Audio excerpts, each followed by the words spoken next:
So we are starting our little ship tour. It is our last day at sea. And we are starting on deck 15, where they have one of our favorite places, Serenity. So up here they do have 2 hot tubs, as well as great views, the spritz bar, and then a make your own salad station. And also up on the 15th floor you have water slides. I think these were newly added, I'm not sure. Yeah. They look very nice. The yellow one is this way, and the other ones are, we go up those stairs here. Technically, it's like the 16th floor. So here on deck 12 we have the spa. And then as we exit out from the spa,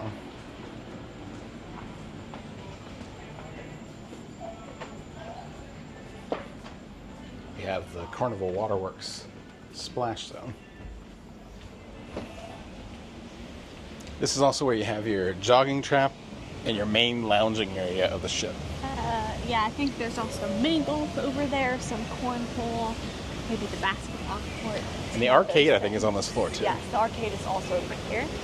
And this is how you get to that, I'm not sure what you call it, the track that's you get buckled into and walk around. The ropes course. Ropes course. This actually looks like a lot of fun. Yeah, I wish it was a little warmer today.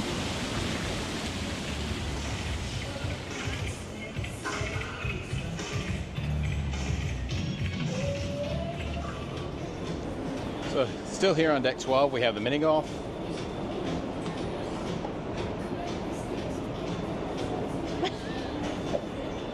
It's the wind.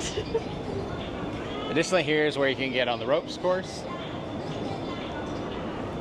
We have 2 cornhole sets set up, and we have the arcade. And for anyone who is confused when you go to play mini golf, you go around this way and you go up the stairs to this platform here. That's where there's like 4 more of the courses, and then you come back down.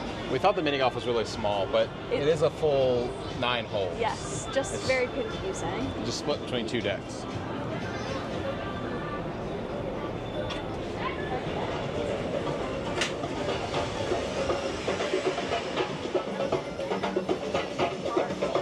Here we have the arcade.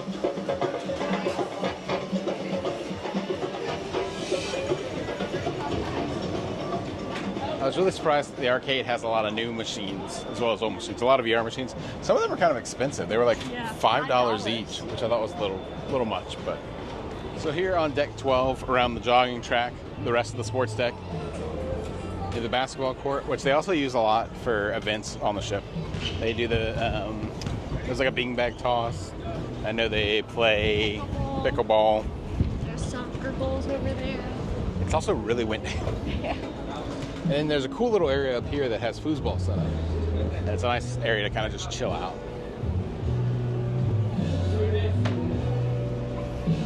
And this is the second pool area. The second pool area is in the back, the aft of the ship. It's on deck 10, but on deck 11 they do have a lounging area above it.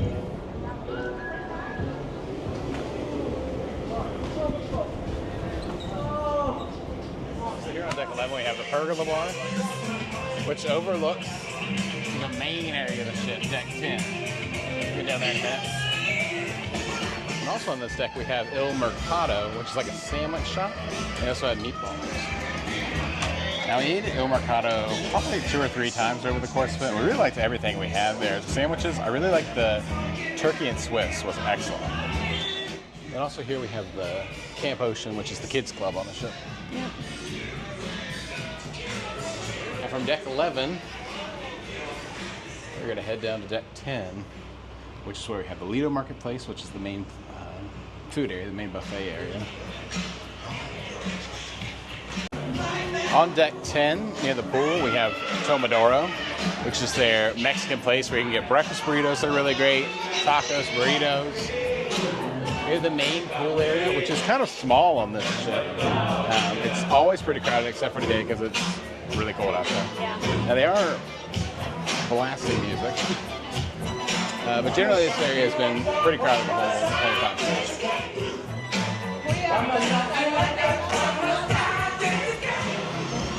off to the side of the pool, we have Java Booth Cafe. It's an upcharge place, but they have lots of floats and milkshakes, as well as coffee drinks. Here off the corner of the pool, we have one of the staples of Carnival ships, Guy's Burger Joint. We never really have problems with seating in here, but what we do have problems with is that they frequently only have one section of the buffet open, and it's like anybody's guess as to which section that is. So we are again on 10 Midship. It's the main buffet area. Yeah. The sweet spot, they have all your desserts. They also have the sea dog section and the wings area. I think the wings are a little interesting because they are expensive. It's like $6 for 5 or something, so it's like $1.25 per wing. Which seems pretty excessive. It's excessive. So that's the Lido area. There's 4 main buffet stations. And again, there's plenty of seating. We've only ever had problems if we came right at like the main lunchtime. Yeah. It's available for lunch, breakfast, and dinner. And they usually have some snacks going in between, but you'll definitely want to check the hub app to see when they're open. Otherwise, you might come down to nothing. 10 after, we have the pizza station, Pizzeria del Capitano. Pizza here is pretty good. It's generally kind of cold, but other than that, it was good. It's pretty good, but there's no guarantee you're going to get the pizza that you want. You could wait for it. We just never really wanted to. They do have some extra pizzas, like teriyaki chicken and Korean steak, but they're an upcharge of $6. But they'll always have like a veggie, cheese, pepperonis.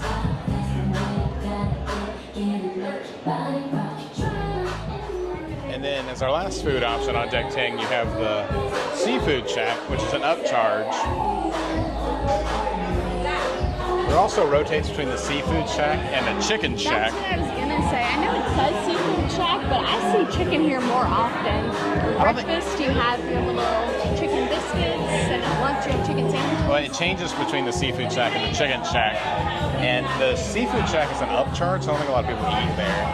But the Chicken Shack, I ate there a couple times. It was pretty good. They have chicken sandwiches for lunch and chicken biscuits for breakfast. Here 10 aft, we have the pool deck. Under this, we have guest balconies, and then down here, we have the premium access area. Oh, yes, you have to go through that one bar. And there's On deck 5, you go through a bar, and then you go out there, but it's only for certain guests. We'll show you that bar later on. So we're at deck 10 aft. This is the Moda Bar and Lounge. This is where you have access to that private deck area.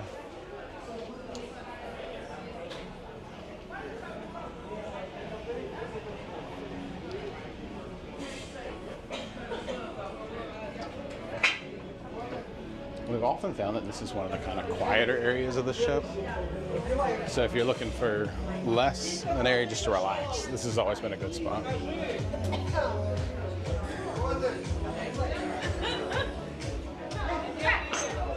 I don't understand the seating configuration though. No, and I don't know who it is exactly that gets to use that private terrace, but if you get to, you would know.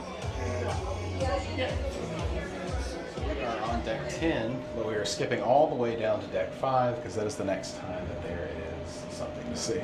It's just rooms in between deck 10 and deck 5. Yeah, and a really confusing elevator system. Gallery, which is where if you take pictures throughout the trip, you can find them. It's pretty easy to get in. You just put in your number, and then from there you put in your date of birth, and it'll pull up all of your pictures for you to see. We are on deck 10 aft, and we are working towards the front of the ship.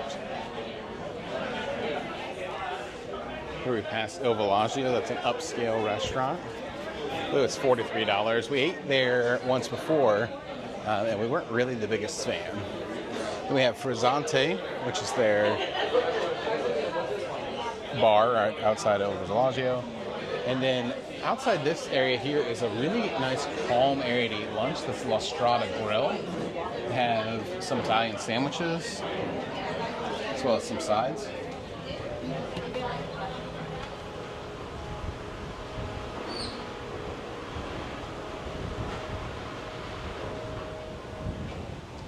There's also plenty of seating out here. It's really cold and windy today, but usually this is a good place to kind of get away from everybody else. It's kind of calmer out here. Yeah, there's no music. And then here, Deck 5 Midship, we have a lot of your other premium dining options. Bonsai sushi. The Bonsai Sushi area. The Amari bar. And then also the Fahrenheit Steakhouse is on the other side.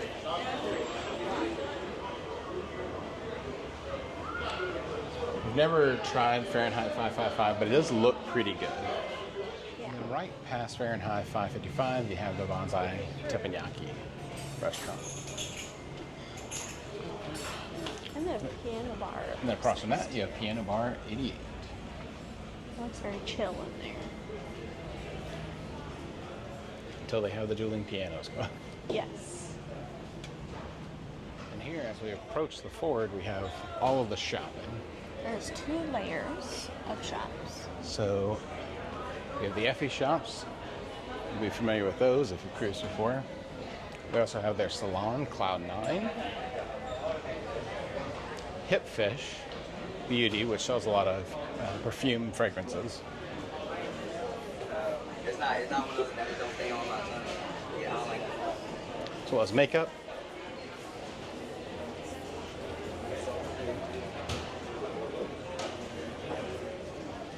And then Hipfish Apparel, which has a lot of shirts, and they often do a lot of sales for shirts for the places that you visited on your They trip. have a lot of funky prints too.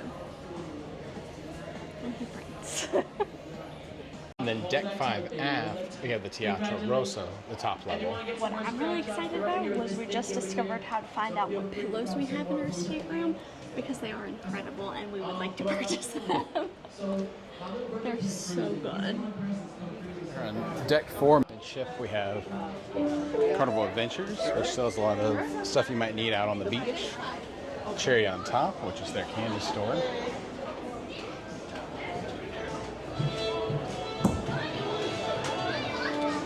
The entrance to the casino, which we'll check out in a minute. And the Carnival store, which sells all your Carnival merchandise, including ship models.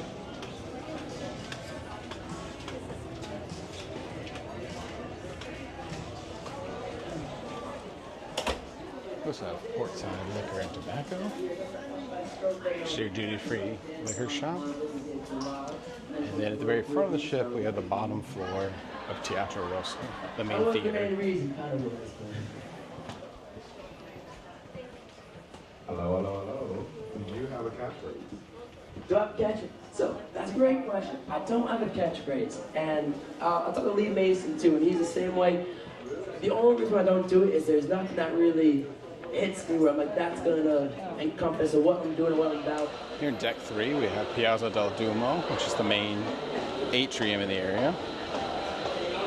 There's often a lot of music going on here. And it's a central hub for the ship.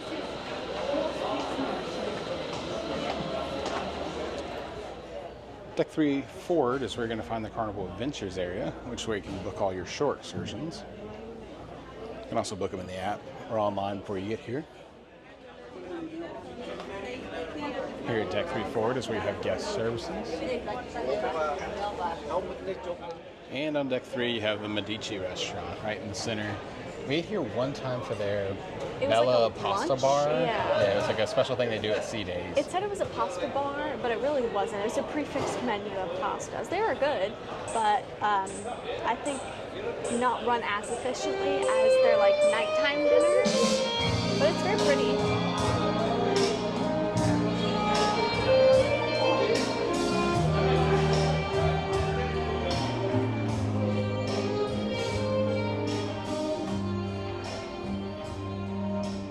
So one thing that's really cool about these Italian carnival ships is that they have tons of like Italian art everywhere. Yeah, the architecture is gorgeous. And they even like they're very detailed in everything. Everything is themed accurately, even beyond things that have a purpose, just to make things look nice.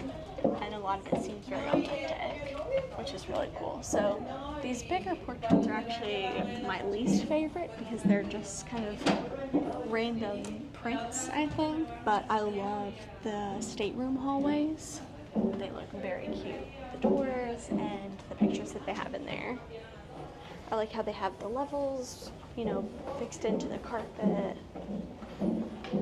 They also have the world. This is one of the most interesting things about this cruise ship. They have the world's loudest walkers. Also incredibly slow. The ship is a little bit creaky. I think because it's a little bit smaller than maybe some of the other ships that we've been on, you feel the rocking a little bit more. Not terribly, but it is there. And then this is the hallway to our room. Sounds like the end of the Titanic. Yeah. Yeah, and I love the doors and all of the art on the walls. Makes for a nice, interesting walk back to your room. The only thing that was disappointing is that while the doors are cute, they're not magnetic. So we were not able to stick our honeymoon magnets on the door, but we were able to stick them on the frame. I can show you when we get there in just a minute. This is our room, and unfortunately we couldn't stick them to the door, but there is still a side here. They give you any pertinent information. They stick it right in here, which is nice, so it's got a place. And yeah.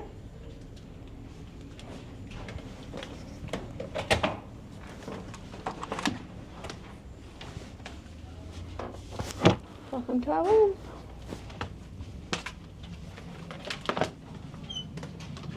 Okay, so our final thoughts on the ship. The negatives. It is small, which makes the areas, especially the pool deck, incredibly crowded. Yeah. And kind of frustrating to kind of walk around or even hang out. Yeah. We didn't really hang out in many of the common areas because it was either loud or crowded, hard to find a seat, or, you know, it was hot and humid. And positives, though. We loved our room. Our room was great. We got a cove balcony, which was really nice.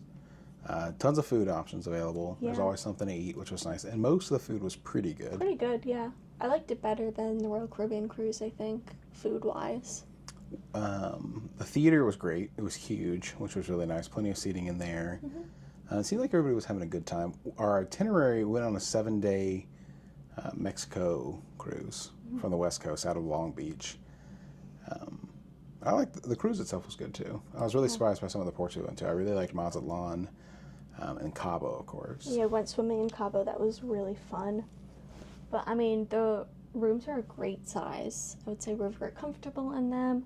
I really appreciated having, like, a TV connection. That was the first time I'd been on a cruise that had one, and it was really nice. Especially since we did spend a little bit more time in our room this cruise because those common areas were so crowded. Yeah, we've always had a TV, but what was really nice about this one was that it had on-demand movies and then a lot of TV channels. So like HGTV and the Food Network and Cartoon Network. So there was always Discovery something Channel. always something to watch, and if not, we could always stream something, which was nice. Which is really nice. So I think if you are going on a Carnival cruise on the Firenze, I think if you plan on hanging out on the deck a lot, might not be the best ship for you because it's always a little crowded. You might have to get up a little early or wait to find a seat. But beyond that, I think it's a really good ship. I think you'll have a good time. I think age range wise, it seemed to be mostly older couples. We didn't really see a lot of couples around our age. There weren't actually a ton of kids either, though. So I don't know if it's just probably like related to the time of year. Yeah. But yeah. Overall, we like the Carnival Firenze. Probably on a scale of 5, we'd probably give it like, I don't know, I'd probably give it around a 3.5. Yeah, the 3.5 is what I was thinking. I would cruise on this ship again. I might choose a different ship over it just based on some of the experiences they might have. They did have a wide variety of activities and things, but most of them did not really appeal to us. They were a little bit more either like kid-centered or just things we had done on other ships. Yeah. The same old kind of thing. Yeah. But overall, excellent ship. Just a tad bit crowded, but if you're going to spend most of the time in your room or you're willing to wait around for a seat, I think you'll have a good time. Yeah. So that's our tour of the Carnival Firenze. Yeah.